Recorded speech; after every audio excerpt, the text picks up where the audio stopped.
à tous. Ces dernières semaines, Citrus s'est retrouvé au cœur de l'actualité avec deux projets majeurs, celui de la Gare du Nord et puis celui d'Europa City. À l'occasion de ce MAPIC, j'ai le plaisir d'accueillir Benoît Lheureux. Bonjour. Bonjour. Et bienvenue, vous êtes directeur général de Citrus. Allez, commençons peut-être par l'actualité un petit peu chaude, c'est Europa City. Donc le projet, on a pris l'annulation le 7 novembre dernier. Une semaine plus tard, est-ce que vous avez déjà une réaction, une réflexion sur cette annonce ? Écoutez, nous considérons que cette décision est une erreur. C'est une erreur qui porte préjudice au Val d'Oise et au territoire même élargi. C'est une erreur qui porte préjudice, bien évidemment, aux porteurs du projet, à ses actionnaires, mais surtout à tous ses partenaires très nombreux. Alors, il faut quand même rappeler que c'est l'État qui a invité Alliage et Territoire à s'engager dans l'aménagement de ce territoire. C'est l'État, par la voix de son Premier ministre, même de manière formelle, au mois de juillet dernier, qui nous a demandé de retravailler le projet, de le faire évoluer pour qu'il ait effectivement une valeur écologique et durable beaucoup plus élevée, ce que nous avons fait, puisque nous avons visé neutralité carbone zéro, artificialisation des terres nette zéro par replantation en dehors, installation de biodiversité. Enfin bref, on a retravaillé même le programme d'une façon extrêmement importante pour qu'il soit meilleur, sans compter tout ce que nous avons fait avec le territoire pour sa construction. Donc, nous pensons que c'est un vrai problème. C'est également un problème pour les investisseurs étrangers, puisque nous sommes associés avec le groupe Wanda, que cet investisseur avait reçu précédemment par l'État des assurances sur le fait que le projet se ferait. Et s'il n'y a pas de continuité de décision, eh bien, la confiance n'y est pas pour les investisseurs étrangers. Donc il y aura une réaction peut-être dans les semaines qui viennent de la part de vous, des partenaires ? Bien sûr, nous sommes sur le temps de l'annonce et il faut laisser un petit peu de temps. Et nous sommes déjà au travail pour imaginer la suite. Très bien, parfait. Alors il y a un autre projet dont je parle en introduction, c'est celui de la Gare du Nord, qui est maintenu, celui-ci bien sûr, mais voilà, la ville de Paris qui a annoncé récemment avoir nommé des experts pour retravailler ce projet. Comment allez-vous sur ce projet-là travailler avec la ville de Paris, avec les différents acteurs impliqués sur la suite de ce projet ? Alors, la ville de Paris est une partie prenante importante de ce projet, qui cependant a un permis de construire qui est délivré par l'État, puisque la ZCF est une concession d'État. Et donc, la ville de Paris a décidé de nommer des experts pour travailler des suggestions. Donc, elle va le faire et elle va porter les conclusions de ces experts. Elle va les apporter à l'enquête publique qui va démarrer le 20 novembre. Et nous allons bien sûr, la société Stationor, qui est porteuse du projet, va analyser ces contributions de la même manière qu'elle va analyser toutes celles qui ont été portées par d'autres. Il faut quand même rappeler que le projet, il suit son cours d'autorisation normale. Donc, il a fait l'objet d'un appel d'offres qui était un concours pour lequel il y avait un cahier des charges extrêmement précis que nous avons remporté. Donc, c'est la première chose. Ensuite, il a fait l'objet d'une concertation publique qui est légale dans ce cas-là, une première préalable au démarrage de la procédure de permis de construire. Il y en a une deuxième qui a été volontaire, qui a été menée en accord avec la mairie cette année entre le mois de mars et le mois de mai. Et puis ensuite, il y a eu le vote de la mairie de Paris en faveur du projet.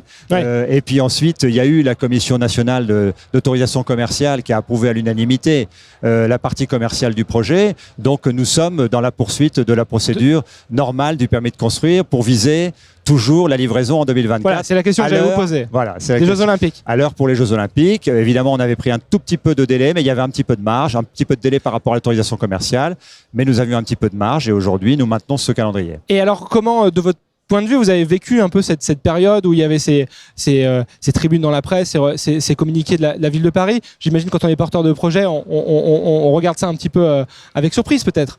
Oui, il y a toujours des surprises parce que on pensait que la ville de Paris, effectivement, elle ne se posait pas de questions particulières. On était en contact avec la ville de Paris. Maintenant, vous savez, ça fait vraiment partie de la vie des projets. Quand on fait ce métier, on sait que c'est jamais un long fleuve tranquille. Il y a toujours des réactions. C'est un projet qui est important, effectivement, donc qui impacte son territoire. Il est normal qu'il y ait des sensibilités importantes. On essaye de faire au mieux. Donc, ça fait partie de la vie des projets. Très bien. Au-delà de ces deux projets qui étaient dans l'actualité, plus généralement, Nous sommes au MAPIC, c'est l'occasion aussi de parler de positionnement, de stratégie. Quelle est la vôtre dans cette industrie immobilière du commerce? Est-ce que il y a une approche particulière que vous aimeriez défendre dans les mois, dans les années qui viennent? Écoutez, je crois que tous les promoteurs immobiliers, toutes les foncières ont compris que le centre commercial pur retail avait probablement un avenir un petit peu compté tel qu'il a été imaginé dans les années 60. Donc nous sommes tous, et nous Citrus, on ne fait pas exception, à la recherche de modèles qui se transforment.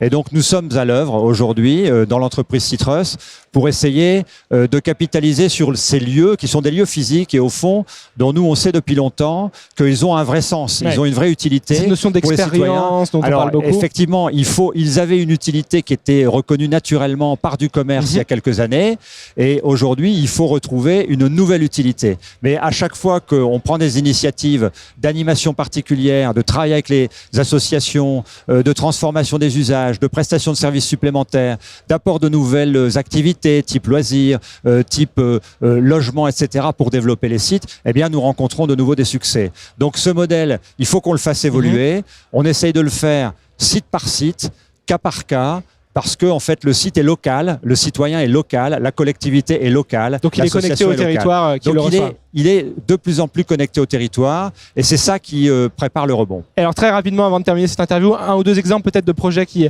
vous tiennent à cœur et qui incarnent ce positionnement-là? Bah écoutez, on travaille beaucoup de transformations sur nos sites existants, qui sont des transformations qui petit à petit s'orientent vers plus de restauration, une place pour les associations, etc. Et ça, j'ai envie de dire, chacun de nos sites a en fait son projet. Bien sûr, il faudra plusieurs années pour les mettre en place. On a quelques exemples qui sont extrêmement emblématiques.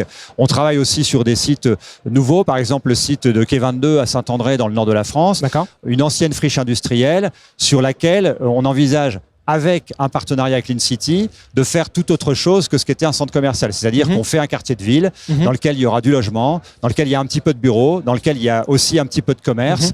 Et on fait ça, bien évidemment, avec les sociétés d'économie mixte locales, municipales et également avec la métropole européenne de Lille. J'ai un autre exemple hors de France, un projet qu'on suit depuis longtemps et qu'on continue à développer, qui est né comme un centre commercial, qui est peut-être le plus le cas d'école. C'est le site de Brașov à Corezi en Roumanie. Donc c'est un site dans lequel on a commencé par un centre commercial classique, auquel ensuite on a ajouté un strip mall, et puis on a mis en route un programme de logement. Aujourd'hui, on a livré plus de 1000 logements sur ce site, et on en a encore 800 en construction.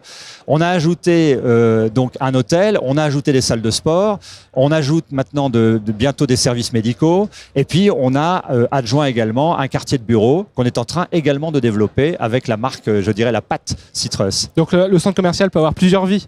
Absolument. Il a de la chance. Mais nous croyons que le centre commercial aura plusieurs vies, mais il peut rester en tant que lieu, un lieu véritablement animé, qui a beaucoup de sens et qui est reconnu par les citoyens. Très bien, parfait. Merci beaucoup Benoît Leroux d'être venu nous présenter ces projets et puis revenir sur les actualités récentes sur ce plateau. Bon salon à vous. Merci beaucoup. Il reste encore quelques jours, quelques heures sur ce MAPIC. Merci à vous de nous avoir suivis. On se retrouve très bientôt pour de nouvelles émissions ici à Cannes. À bientôt. Au revoir.